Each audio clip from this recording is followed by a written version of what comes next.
junto a Jesus. Nossa Senhora, me dê a mão, cuida do meu coração, da minha vida,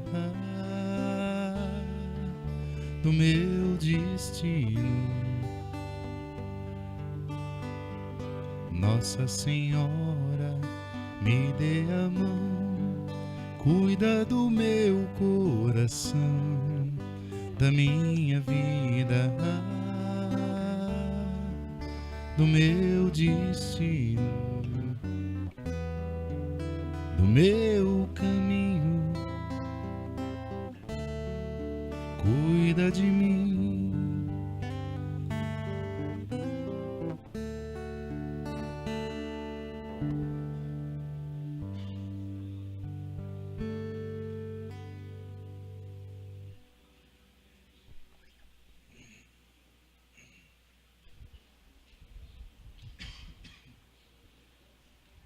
Bom dia a todos, bom dia, sejam muito bem-vindos e bem-vindas ao nosso lar. Vamos nos acomodando, né? Despertando para essa manhã maravilhosa, por essa oportunidade maravilhosa, que a gente comece então, na verdade não comece, né? Continue, porque os trabalhos já começaram há muito tempo, por todos aqueles que preparam esse ambiente, que trazem já essa sintonia para cá, tanto que quando a gente entra, acredito que o primeiro que entrou aqui hoje, com certeza já sentiu isso, né? Já sentiu que o ambiente estava diferente, que estava preparado, que estava receptivo, né? E muita gente pode não entender o que eu esteja falando, por quê? Porque depende muito do quanto nós estamos também emocionalmente sintonizados para receber essa energia. Então, se alguém ainda não sentiu isso, não está entendendo, né? Olha, do que ela está falando, vai preparando o coração, né? Acalmando o pensamento, tentando se desvencilhar, né? Das preocupações externas, dos medos, das angústias, para ficar cada vez mais aqui, estar de corpo e espírito presente nesse espaço. Com certeza, com esse exercício, vocês vão sentindo essa presença da qual eu estou falando, né? Essa sintonia da qual eu estou falando. E perante essa sintonia, nós faremos então a nossa prece inicial, para depois termos também esta brilhante oportunidade de ouvir mais uma irmã que hoje fala conosco, como sempre, sobre temas de fundamental importância para as nossas reflexões, mudanças de postura e evolução, né, espiritual, que todos tanto buscamos. Eu convido a todos, então, para nesse movimento de silêncio, nesse movimento de sentir esse ambiente, para que fechem seus olhos, os que quiserem e puderem, e para que façamos juntos a prece, que é cantada, tão muito bem cantada pelo nosso irmão Maurício, mas que o nosso coração e a nossa mente tem que estar presentes, tem que estar totalmente envolvidos nesta prece, para que ela seja eficaz, para que ela seja realmente funcional, porque sabemos que não importa a forma como a prece é feita, mas sim a intensidade da entrega do nosso pensamento. Porque o nosso pensamento é o responsável por levar os fluidos desta prece, ou destas preces que cada um faz, até os nossos superiores, até Jesus, até todos aqueles nossos anjos guardiões, espíritos evoluídos, que recebem os fluidos desta prece que fazemos e encaminham a Jesus, a Deus, nosso Pai. E então, somos iluminados, às vezes não prontamente atendidos, mas por um propósito divino, e somos amparados para o enfrentamento das dificuldades, ficamos mais seguros, encorajados. Então, durante a prece, façam um exercício, sejam disciplinados mentalmente e entreguem seus pensamentos à prece cantada. Se alguém quiser, durante a prece cantada, fazer a sua própria prece, não se preocupem com as palavras, não se preocupem em rebuscá-las. Façam com palavras que venham dos seus corações, mas que com a força total dos vossos pensamentos. Que assim seja.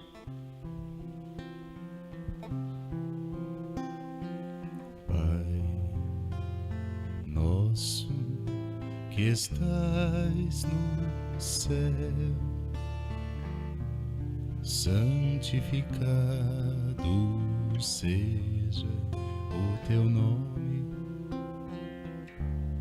e venha a nós o teu reino, e seja feita a tua vontade, Pai.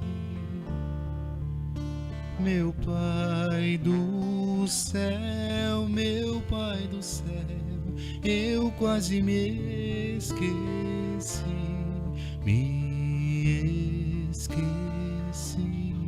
que o teu amor zela por mim, e seja sempre assim. O alimento desse dia dai-nos agora e sempre, e perdoai as nossas ofensas de um modo maior com que perdoamos, Pai. Meu Pai do céu, meu Pai do céu, eu quase me esqueci,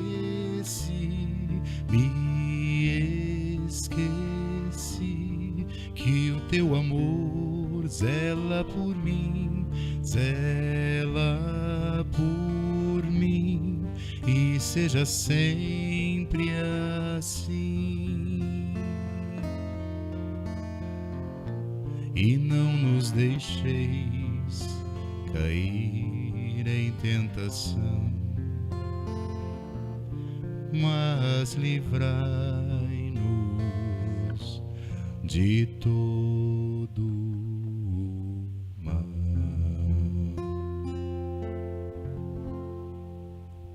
Que assim seja. Que a prece que cada um tenha feito, principalmente essa prece dominical que acabamos de fazer cantada, ilumine a todos nós e se mantenha conosco. E agora nós vamos falar sobre nossa querida irmã, que vem da cidade de Bariri hoje, já expressando nossa gratidão, né, pela presença da sua família, muito bem-vinda e muito querida aqui, que é a Umara Barbieri. Umara é advogada, é trabalhadora do Centro Espírita Mensageiros de Luz, de Bariri, é monitora do curso do Evangelho segundo o Espiritismo, no Centro Espírita Irmã Catarina, em Bauru, e como palestrante, divulga a doutrina espírita em Bauru e toda a região. E hoje está aqui conosco, né, para falar do tema A Trajetória de um Espírito. Nós agradecemos mais uma vez a sua presença, Umara. Fica à vontade, a palavra é toda sua. Muito obrigada.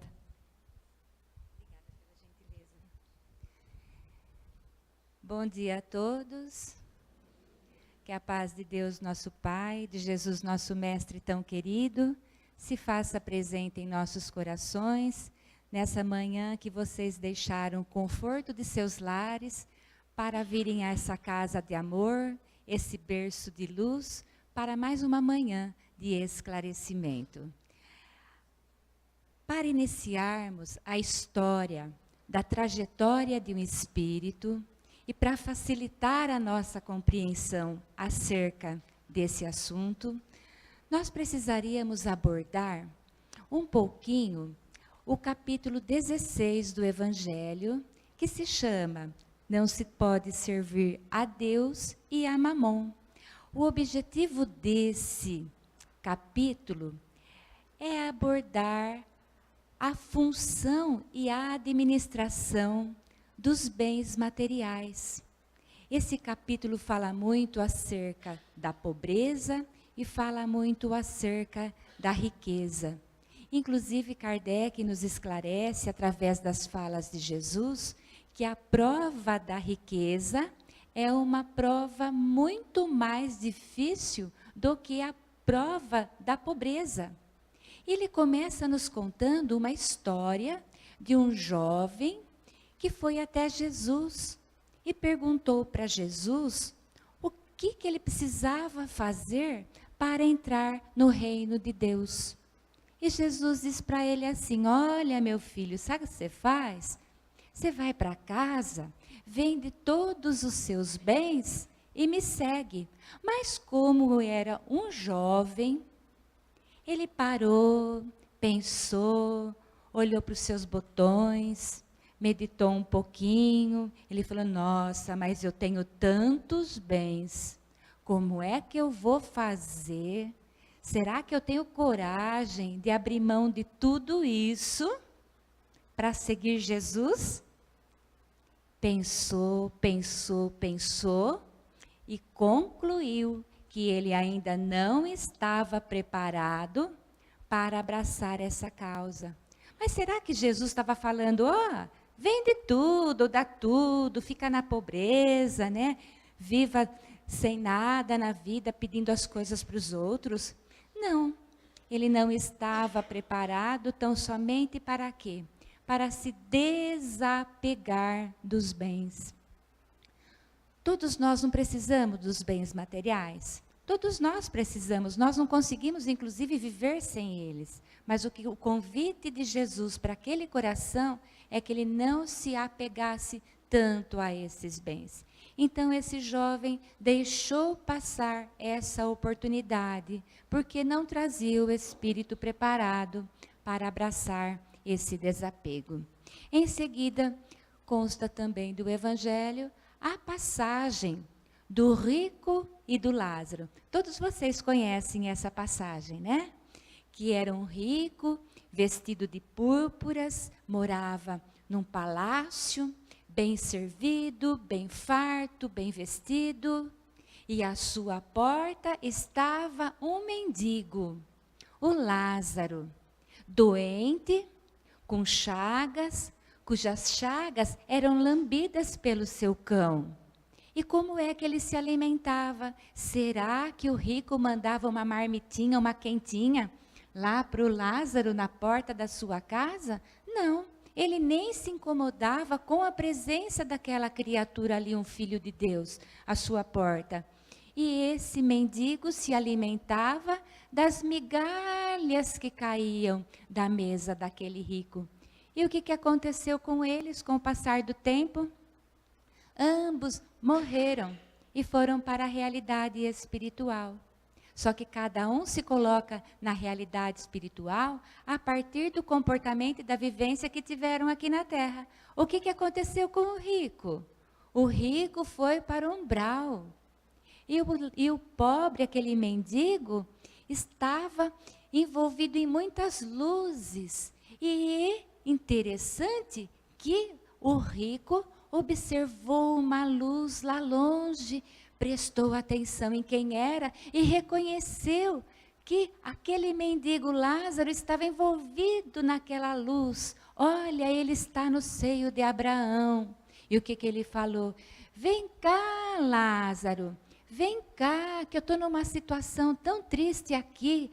Pega o seu dedo, molha numa pocinha aqui de água, mesmo suja, e coloque na minha boca, porque eu estou sedento. Isso tudo em razão do quê? Do egoísmo que foi envolvido aquele rico. A materialidade o iludiu bastante, não promovendo o seu espírito, ao passo que aquele mendigo, aquele pobre, mesmo passando pela prova da pobreza, doente com dificuldades, ele trazia o âmago do seu ser de maneira calma, serena, resignada. E diante dessa resignação, diante dessa prova da pobreza, o que ele fez? Na realidade espiritual, ele se elevou. Então agora eu faço uma pergunta, porque nós precisamos compreender esse pedacinho do Evangelho para também compreendermos a trajetória do Espírito, que é uma história real que eu vou contar. Todo rico vai para o umbral? Sim ou não? Não? Tem certeza? Querem consultar as cartas dos universitários? Todo rico vai para o umbral? Não. Todo pobre vai para o céu, para uma colônia espiritual? Ah, é isso mesmo, a resposta está correta. Então vai depender da postura que essas criaturas tiveram aqui na Terra, enquanto pobres e enquanto ricas. E é justamente falando da riqueza, o comportamento que essa criatura teve diante da sua riqueza, o que ela fez com a riqueza que lhe foi dada em suas mãos. Era uma vez, que toda história começa assim, né? Era uma vez, e essa história é real, consultem a história. Era uma vez uma menina que nasceu na Espanha, na cidade de Saragoça, no ano de 1270. Olha quanto tempo faz. Prestem atenção nessa data, como é que não é fácil, de uma hora para outra, o espírito brilhar, se construir, porque não existem privilégios na realidade espiritual.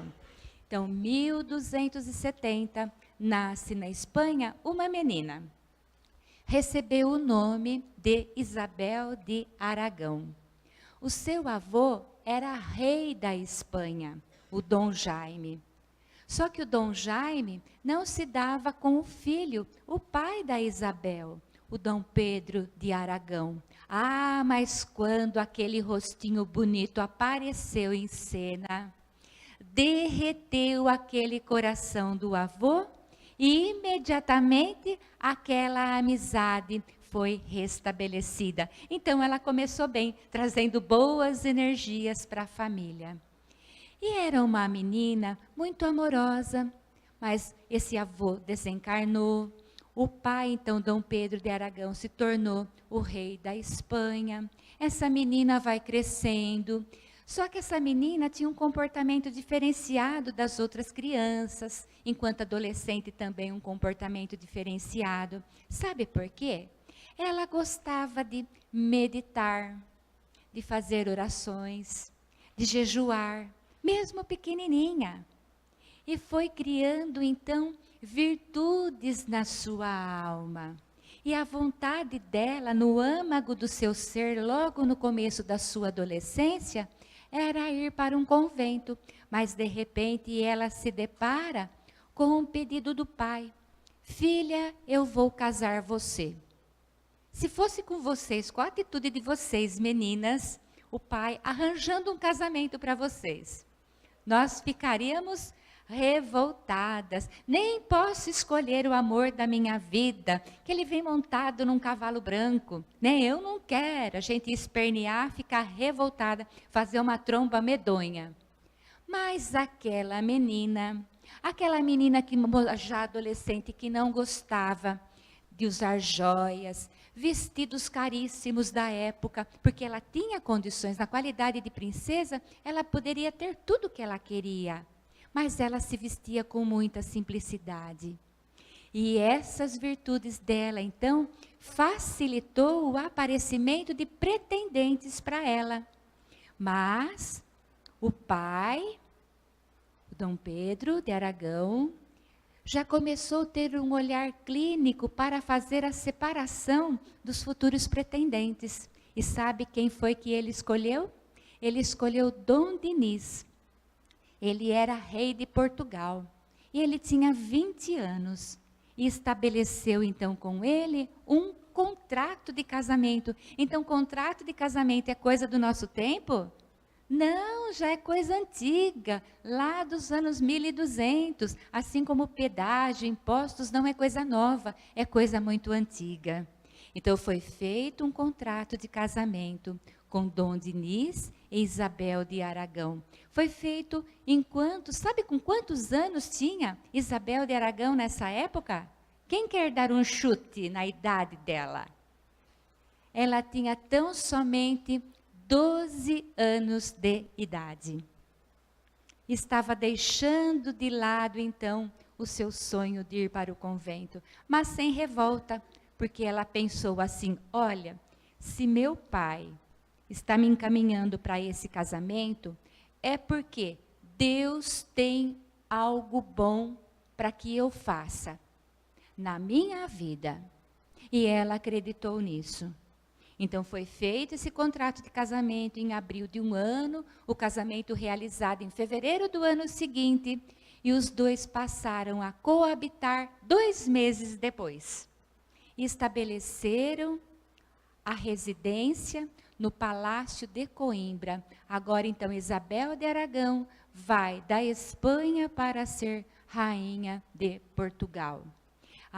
E tem um detalhe importante. Todo pretendente dava para a noiva um grande dote. Com esse dote, ela poderia ficar assim tranquila, sem fazer nada para o restante da vida. Imaginem o tamanho dessa fortuna que ela ganhou, então, do seu marido. E o que ela fez com essa fortuna? Ela não poderia ter ficado quietinha dentro do palácio, no bem bom. Só não tinha ar-condicionado e celular naquela época, né? Mas do restante, ela poderia ter toda a mordomia. Só que ela não ficava quietinha no palácio, não. Cada vez que o rei saía para percorrer o reino, porque Portugal não tem uma extensão territorial grande. É pequeno, e cada vez então que o rei saía para resolver as pendências do reino, o que fazia Isabel de Aragão? A rainha ia junto. Como ela era portadora de uma bondade muito grande, uma facilidade de conversar e resolver as pendências, que delícia! Todos os contratempos do reino, ela ia resolvendo.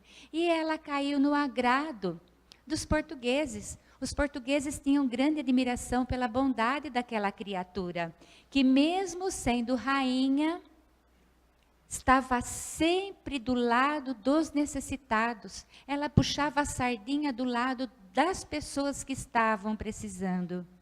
E o seu palácio não tinham as portas lacradas para o povo, porque para lá ela chamava todos os necessitados do caminho. Doentes, leprosos, aqueles que precisavam, inclusive, de amparo espiritual. E se essas pessoas não vinham até ela dentro do palácio, ela pegava os próprios recursos do palácio e ia até as pessoas necessitadas. E nesse meio de tempo, ela foi agraciada com a sublimação da maternidade. Teve 2 filhos com o Dom Dinis. E olha, ela cuidou muito bem desses filhos. A Constança, que foi a futura rainha de Castela. Teve uma trabalheira com o filho, o Dom Afonso, que deu um trabalho para ela, mas ela não desistiu dessa criatura. E mais, o rei de Portugal, Dom Dinis, teve filhos fora do casamento. Hoje, no tempo de hoje, quem é que aguenta uma situação dessa? A traição do marido. O que a mulher de hoje em dia faz? Divorcia imediatamente. Não é assim? Quem é que aceita um filho fora do casamento? As mulheres de hoje não estão preparadas para isso. Mas aquele coração da rainha de Portugal Isabel de Aragão, acolheu todos esses filhos, porque não foi um só, para dentro do palácio e cuidou tão bem dessas criaturas como se fossem seus filhos. Olha o amor que exalava dessa alma, sem fronteiras. E cada vez que ela saía de casa, ela era acompanhada pelas damas de companhia, sempre fazendo coisas boas. E o rei não se incomodava com as coisas boas que fazia. Tanto é que rei e rainha formaram uma dupla dinâmica, uma dupla evolutiva. Por quê? Construíram hospitais, construíram sanatórios, abrigo para os meninos, construíram conventos, reformaram os mosteiros, deram assim um progresso muito grande para Portugal. E o rei então não se incomodava com os recursos que a rainha usava para cuidar das pessoas pobres. Mas essa atitude incomodava a corte portuguesa e pegavam no pé do rei. Rei, você não está vendo que a rainha está gastando todos os numerários do cofre? E o rei fingia que não via e deixava a esposa trabalhar. E a rainha falou assim, respondia para todos eles, educadamente: se Deus me fez rainha, se Deus me deu um trono, é para que eu pratique a caridade. E ela saía mesmo naquelas noites frias de Portugal, sabedora de uma alma sofrendo, seja lá a hora da madrugada que fosse, ela pegava as suas damas de companhia e andava muito até chegar na casa dessa criatura necessitada, levando mesmo dinheiro, os remédios e alimentos necessários. Até um dia, acompanhada por essas damas de companhia, elas se depararam, sabe com que? Me desculpem. Elas se depararam com uma senhora que trazia o pé gangrenado. As damas de companhia, a hora que viram aquela gangrena, viraram o rosto e saíram de fininho. Nem se incomodaram. Mas a postura dessa rainha foi diferente. Essa rainha se ajoelhou junto aos pés gangrenados, beijou esse pé, e esse pé foi curado. E muitas outras curas também foram feitas por essa rainha. Diz a história que ela curou leprosos, restabeleceu a visão de um menino, curou uma doença diferente de uma dessas damas também de companhia. E a coisa mais linda que ela fez, que ficou para a história, foi o conhecido como milagre das rosas. Estava lá Isabel de Aragão, a rainha, com uma porção de moedas envolvidas no seu avental, como era de praxe, seguida por aquela procissão de necessitados, doentes, carentes, ambulantes, mendigos, todos atrás dela, e ela fazendo a distribuição desses recursos para os carentes. Quando então vem toda a caravana de Dom Dinis, seguida pela corte portuguesa, e cutucando o rei: rei, olha lá, ela está desperdiçando dinheiro, veja lá. E Dom Dinis, se viu acuado e falou assim para ela: minha senhora, o que trazes aí? E o avental cheio de moeda. Ela percebeu todo aquele clima e ela respondeu assim para o rei: olha, eu trago aqui rosas vermelhas. Era mês de julho, frio, e o rei sorriu e falou assim: ai, como eu vou ficar feliz quando chegar o mês de janeiro, para que eu possa ver essas flores vermelhas florescer. Porque não dava rosas vermelhas no mês de julho, no inverno. E ela foi obrigada, então, a soltar o seu avental e deixar cair aquelas moedas. Mas quando ela solta o avental, o que é que cai do seu avental? Lindas e perfumadas rosas vermelhas. É arrepiar, né? Ela entrou para a história como Santa Isabel, rainha das rosas. Por que que ela conseguiu? Isso é um milagre? Não. Nós que estudamos sabemos que se trata de uma mediunidade de efeitos físicos. Ela consegue transformar o fluido cósmico, transformando, trabalhando ele adequadamente naquilo que é necessário. Então foi uma necessidade para o momento, aquela transformação daquelas moedas em lindas e perfumadas rosas vermelhas. Isso entrou para a história. E também entrou para a história a capacidade de Isabel de Aragão, a rainha de Portugal, em pacificar os corações. Porque Dom Dinis, o rei, tinha um impasse com o seu irmão. E iam travar uma batalha sangrenta. E o que ela fez? Foi até o campo de batalha, se colocou entre os soldados, para parar aquela guerra, aquela batalha. É que nem nós, né? Quando a gente se depara com um vizinho brigando, que a gente vai lá, né? Não é assim que a gente faz? Ou a gente fecha a janela da nossa casa e apaga as luzes para falar assim, ó, não estou em casa, não vi nada e não escutei nada, né? Mas ela não, ela foi até o campo de batalha e falou, para vocês dois, vamos nos harmonizar. E conversando com os dois, ela conseguiu então restabelecer a amizade daqueles dois irmãos. E não foi só essa oportunidade, não. Dali a pouco, o filho, esse Dom Afonso, estabelece uma rebelião contra o próprio pai. Gente, tudo isso demorou 5 anos. E sabe o que ela fez? Ela pediu oração para toda Portugal. Orem por esses dois, para que eles pacifiquem as suas almas. E foi tentando, até que realmente ela organizou uma procissão. Ela desfilou descalça, como penitente, pedindo para que essas duas almas não brigassem mais.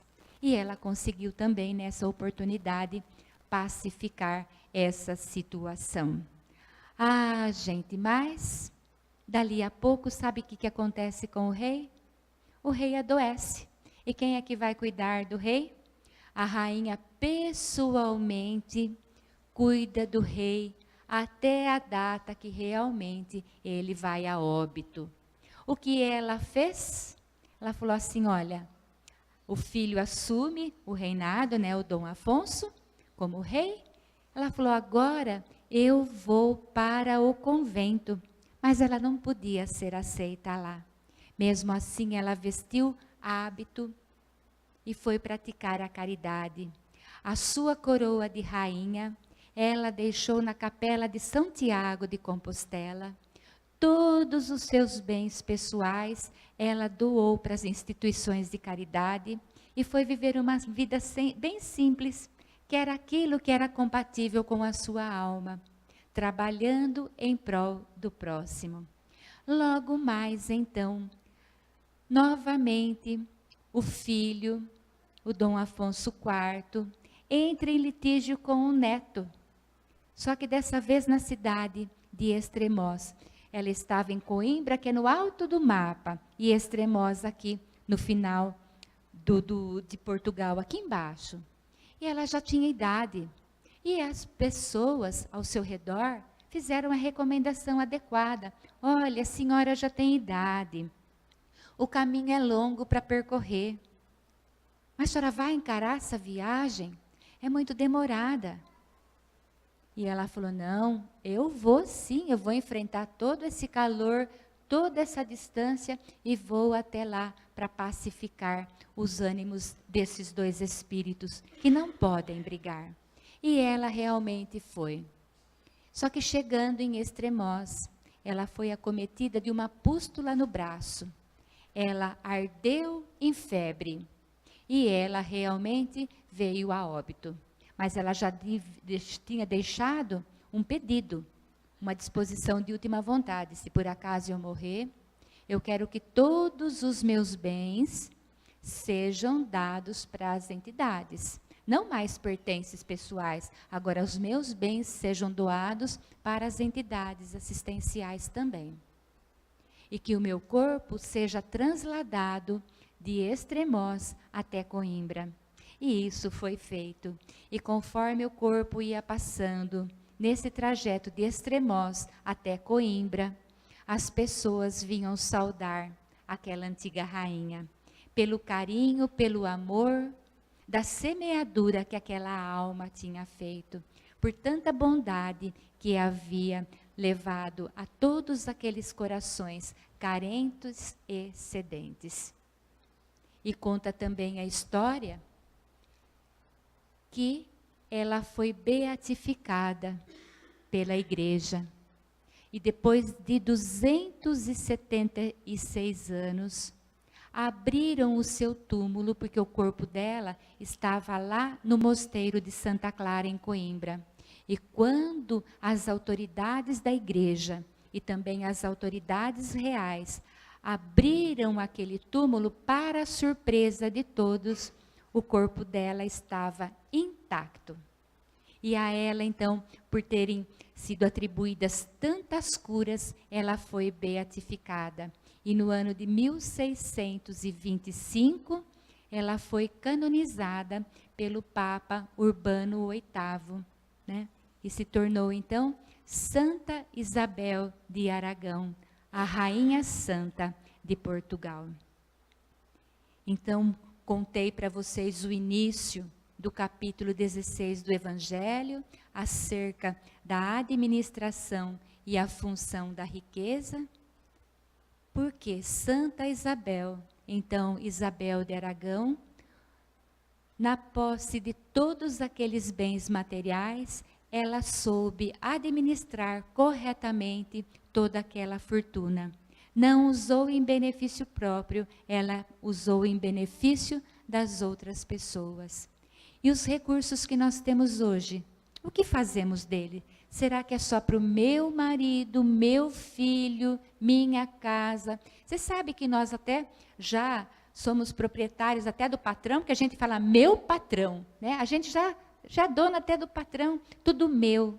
Será que aqueles recursos que nós temos é só para o meu núcleo? E as outras pessoas? As pessoas que têm necessidades, não só necessidades físicas, mas necessidades espirituais também. Então fica uma reflexão para todos nós acerca da administração dos bens que nós temos. Porque tudo nos é dado por Deus por empréstimo. Sabe por quê, gente? Vocês sabem que vocês vão morrer. Vocês sabem disso. Mas a gente não sabe a data, ainda bem, né? Mas o que é que nós vamos levar para a realidade espiritual de tudo isso que a gente amontoa nos nossos armários e guarda-roupas? Nada. Nem os carnezinhos que a gente faz, as parcelas das coisas que a gente compra, nem o carnê a gente vai levar. E nem o bem adquirido. Mas a gente tem um amor a esses bens, um apego a esses bens, que faz um mal danado para a gente quando a gente volta para a realidade espiritual. Não quer que ninguém mexa no meu carro, na minha poupança, no meu anel, no meu colar. Instala-se um verdadeiro processo obsessivo nas famílias. E as famílias brigam, né? Quem tinha amizade já vai perder a amizade na partilha dos bens. E vale a pena tudo isso? Por causa de coisas? Então nós não temos que nos preocupar em ter coisas, mas sermos pessoas amorosas. Somos espíritos imortais, jornadeando aqui na Terra temporariamente. Tudo nos é dado por empréstimo, inclusive o nosso corpo físico. Mas aonde é também que eu quero chegar? Eu quero chegar com essa história na pessoa do nosso querido e saudoso Chico Xavier. Vocês conhecem o Chico Xavier? Quem aqui não ouviu falar do Chico Xavier, aquele mineirinho de Pedro Leopoldo de Uberaba? Eu peço licença para vocês para ler o depoimento do Chico. Chico nos diz assim: as minhas atividades mediúnicas iniciou-se em 8 de julho de 1927, quando eu tinha 17 anos de idade, quando eu recebi a minha primeira psicografia. 2 dias depois, dia 10 de julho de 1927, então, fui surpreendentemente visitado por um espírito, falando-me da minha missão de divulgar a doutrina espírita em língua portuguesa. Eu estava fazendo as minhas orações noturnas, ajoelhado, conforme meus hábitos católicos. Eu abri meus olhos e divisei perto de mim uma senhora de admirável presença, que irradiava suave luminosidade a espraiar-se pelo quarto. Tentei levantar-me para demonstrar-lhe respeito e cortesia, mas não consegui permanecer de pé e dobrei involuntariamente os joelhos diante dela. A dama iluminada fitou uma imagem de Nossa Senhora do Pilar, que mantinha em meu quarto, e falou em castelhano, língua que eu desconhecia, não obstante tê-la compreendido com naturalidade. E ela disse: Francisco, pausadamente, em nome de nosso Senhor Jesus Cristo, venho solicitar o seu auxílio em favor dos pobres, nossos irmãos. A emoção possuía a minha alma toda. Entretanto, pude perguntar-lhe, embora as lágrimas cobrissem o meu rosto: Senhora, quem sois vós? Você não se lembra de mim agora, no entanto, sou Isabel de Aragão. Eu não conhecia senhora alguma que tivesse esse nome e estranhei o que ela me dizia. Entretanto, uma força interior me continha e calei qualquer comentário em torno da minha ignorância. Mas o diálogo estava iniciado e eu indaguei: Senhora, eu sou pobre e nada tenho a dar. Que auxílio poderei prestar aos mais pobres do que eu mesmo? E ela disse: Você auxiliará a repartir pães com os necessitados. Clamei com pesar: Mas, senhora, quase sempre não tem pão para mim. Como poderei repartir pães com os outros? A dama sorriu e esclareceu-me: Chegará o tempo em que você disporá de recursos. Você vai escrever para as nossas gentes peninsulares e, trabalhando por Jesus, não poderá receber vantagem material alguma pelas páginas que produzir. Quantos livros Chico produziu? Mais de 400 livros. Quantos centavos ele ficou disso tudo? Nada, nem um centavo. Olha de onde veio a recomendação. Por isso, vou providenciar para que os mensageiros do bem lhe tragam recursos para iniciar a tarefa. Confiemos na bondade do Senhor. Em seguida, a dama afastou-se, deixando meu quarto em plena escuridão. Chorei de emoção. Hoje em dia falou assim, chorei largado, né? Chorei de emoção. Para mim, inexplicável. Até o amanhecer do dia seguinte. Imaginem a alegria daquele espírito naquele momento.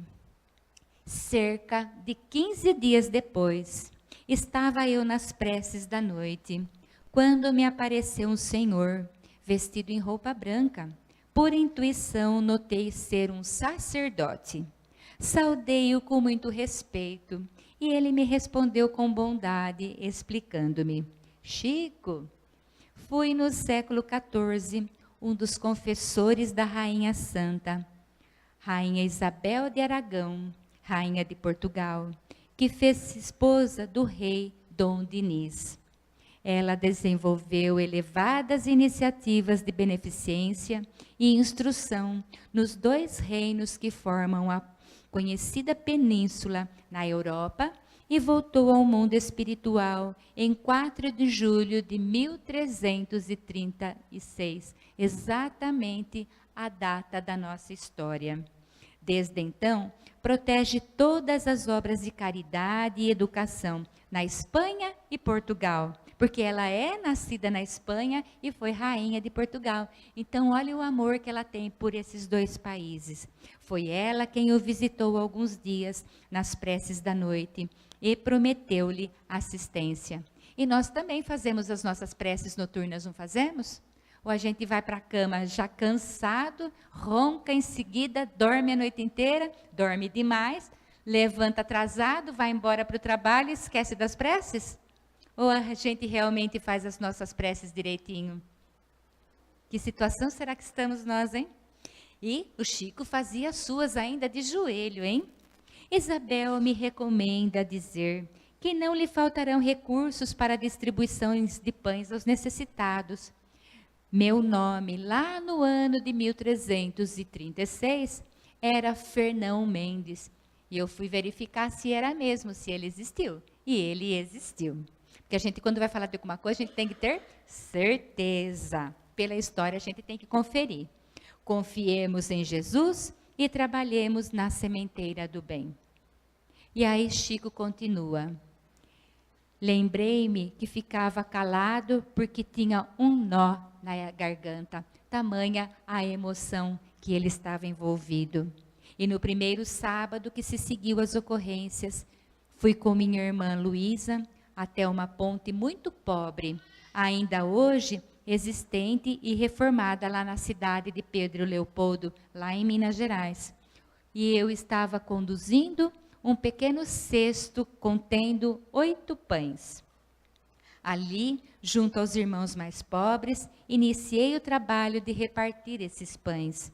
O serviço de assistência nunca foi interrompido e essa distribuição era semanal. Depois, juntaram-se a mim outros companheiros para a distribuição dos pães, atendendo a pedido de uma rainha, rainha da caridade e do amor ao próximo, rainha Santa Isabel, a rainha santa de Portugal. E até, conta-nos também, finalizando esse artigo, até deixar-nos em 30 de junho de 2002, o Chico, então, realmente manteve essa distribuição semanal de pães junto às crianças, às famílias carentes e a todos os necessitados. E atendeu, então, o pedido daquele espírito tão iluminado. E quando nós nos deparamos com o falecimento de alguém, a gente, o que fala no velório? Mesmo espírita ainda tem falado isso, né? Ai, fulano morreu, mas era tão bom. De repente a criatura morre e vira santo. Parece que desaparece todas aquelas coisas equivocadas que a pessoa fez, né? Vira santo. E a gente ainda complementa e diz assim, ai, descansou. Será que vamos descansar mesmo na realidade espiritual? Sim ou não? Não, não mesmo. Sabe por quê? Porque agora eu continuo a trajetória daquela rainha Isabel de Aragão, lá de Portugal. Vocês acham que ela ficou sem fazer nada? Quando ela chegou até o Chico, ela já demonstrou que muito trabalho feito na realidade espiritual. Todo aquele trabalho envolvendo Portugal e Espanha. Parou nisso? Não. Nós vamos encontrar na literatura espírita esse espírito em pleno labor na seara de Jesus. Quem já leu Nosso Lar? Quantos daqui já leram Nosso Lar? Olha, tem até o nome da casa, que fica uma homenagem, então, à casa.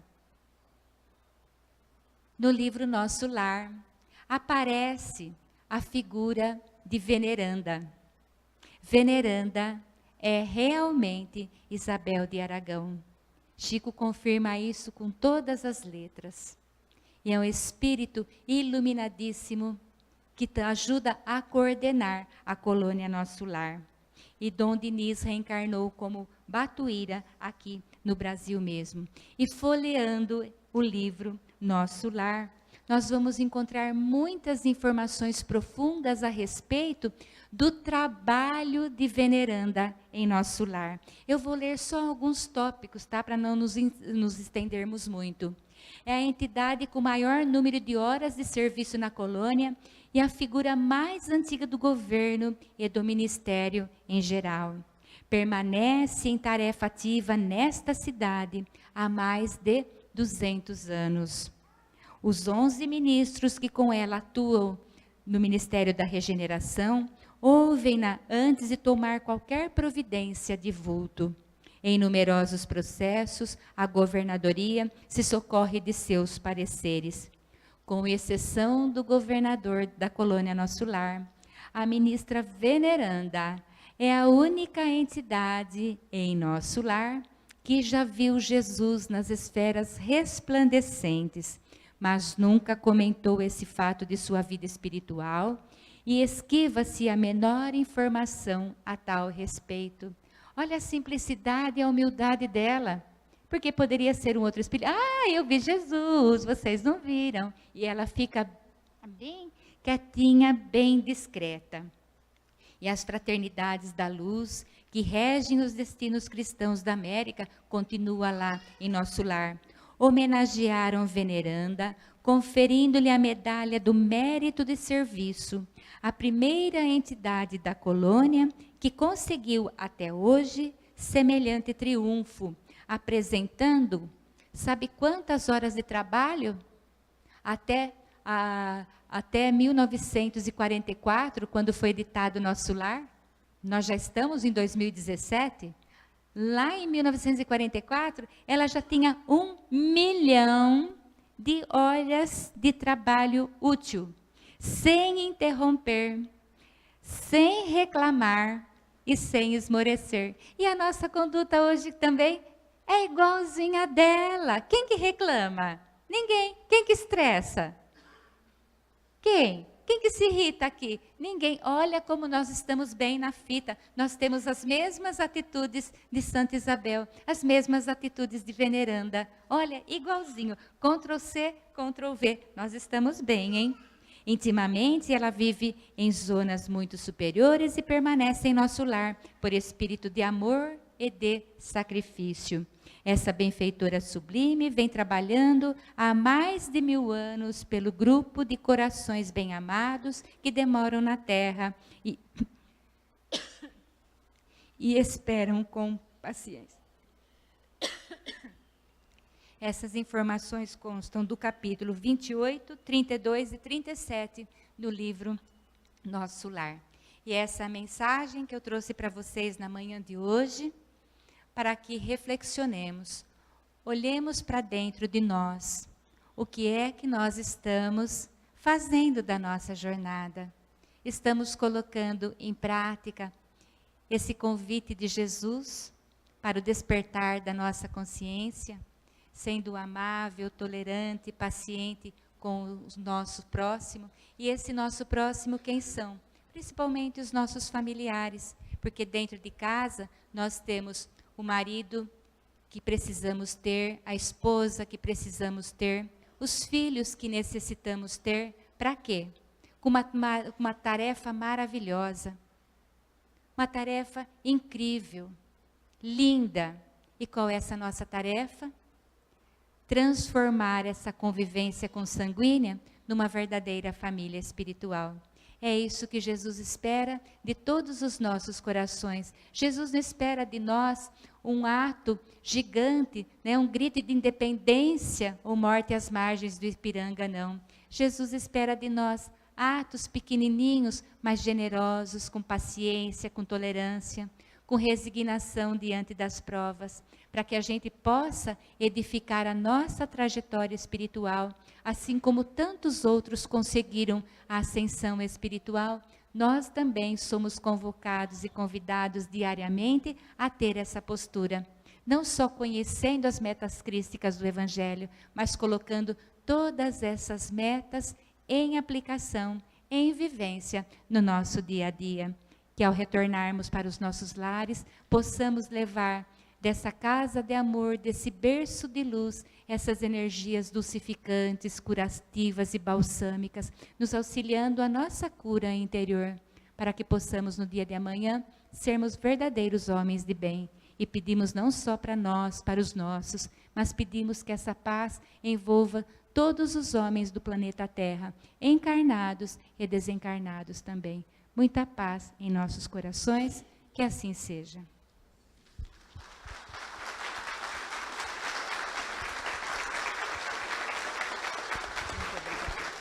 Parabéns.